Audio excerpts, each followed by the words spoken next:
கர்த்தருடைய நல்ல நாமம் ஸ்தோத்திரிக்கப்படுவதாக. உபாகமம் 32ஆம் அதிகாரம் 4ஆம் வசனம்.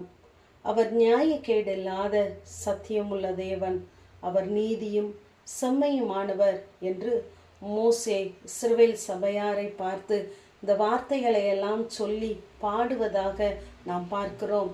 நாம் வாழ்கிற இந்த உலகத்திலே நியாயம் என்பதை நாம் பார்க்க முடியவில்லை. நியாயம் தூரமாய் நிற்கிறது. ஆனால் வசனம் சொல்லுகிறது, அவர் நியாயக்கேடில்லாத சத்தியமுள்ள தேவன் என்று. நாம் செய்கிற நியாயத்தை, நமக்குரிய நியாயத்தை அவர் கண் சாடையாய் பார்த்து விட்டுவிடுகிற தேவன் அல்ல.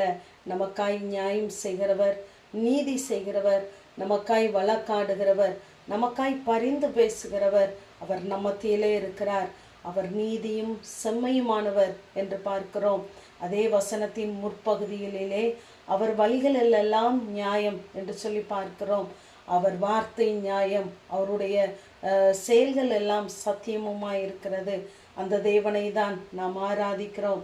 யோவான் 14ஆம் அதிகாரம் 6ஆம் வசனத்திலே இயேசு சொல்கிறார், நானே வழியும் சத்தியமும் ஜீவனுமாயிருக்கிறேன், என்னை அல்லாமல் ஒருவனும் பிதாவினிடத்திலே வரான் என்று சொல்லுகிறார். ஆகவே சத்தியம் என்பது அவருடைய வசனமே என்று யோவான் 17:17 வாசிக்கிறோம். ஆகவே அவருடைய வசனத்தின் வழியாய் நாம் உட்பிரவேசிப்போமானால் உள்ளும் புறமும் நாம் மேய்ச்சலை கண்டடைவோம். எந்த பக்கம் போனாலும் கர்த்தருடைய வார்த்தையின்படி நாம் நடக்க பிரயாசப்படும் பொழுது, அந்த சத்தியத்திலே நிலை நிற்கும் பொழுது, அந்த சத்திய தேவனை நாம் நோக்கி பார்க்கும் பொழுது நாம் இடறி போகாதபடி தேவன் நம்மை பாதுகாத்து கொள்வார். இங்கு மோசே ஜனங்களை பார்த்து சொல்லுகிறான், நீங்கள் கர்த்தரை விட்டு தூரமாய் போனால் நீங்கள் கர்த்தருடைய பிள்ளைகள் அல்ல என்று சொல்லுகிறார். 9ஆம் வசனத்திலே யாக்கோபு அவருடைய சுதந்திர வீதம் பாலான நிலத்திலும் ஊழையிடுதல் உள்ள வெறுமையான வாந்திர வழியிலும் அவனை கண்டுபிடித்தார், அவனை நடத்தினார், அவனை உணர்த்தினார், அவனை தமது கண்மணி போல காத்தருளினார் என்று சொல்லுகிறார். நாம் ஒவ்வொருவரையும் அவர் பூமியின் கடையாந்தரங்களிலிருந்து எடுத்து வந்து அழைத்து வந்தவர் என்று ஏசாயாவிலே நாம் வாசிக்கிறோம். ஆகவே நம்மை அவரே கண்டுபிடித்தார், அவரே நடத்தினார், நடத்துகிறார், அவரே உணர்த்தினார். ஒவ்வொரு நாளும் நம்மை கண்மணி போல அவரே பாதுகாக்கிறார். ஆகவே நாம் நம்மை ஜனிப்பித்த கண்மலையை நினையாமற் போய் விடாதபடிக்கு அந்த சத்தியமுள்ள தேவனை நாம் நம்புகிறவர்களாய், அந்த சத்தியத்தை ஏற்றுக்கொண்டவர்களாய், அதன்படி நடக்கிறவர்களாய் நாம் பிரயாசப்பட வேண்டும். சங்கீதக்காரன் 25ஆம் சங்கீதம் 5ஆம் வசனத்திலே, உடைய சத்தியத்திலே என்னை நடத்தி என்னை போதித்தருளும், நீரே என் ரட்சிப்பின் தேவன், உம்மை நோக்கி நாள் முழுவதும் காத்திருக்கிறேன் என்று சொல்லுகிறார்.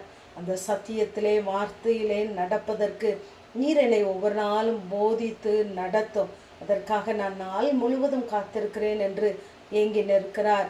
86ஆம் சங்கீதம் 16ஆம் வசனத்திலே, கர்த்தாவே உமது வழியை எனக்கு போதியும், நான் உமது சத்தியத்திலே நடப்பேன், நான் உமது நாமத்திற்கு பயந்திருக்கும்படி என் இருதயத்தை ஒருமுகப்படுத்தும் என்று கேட்கிறார்.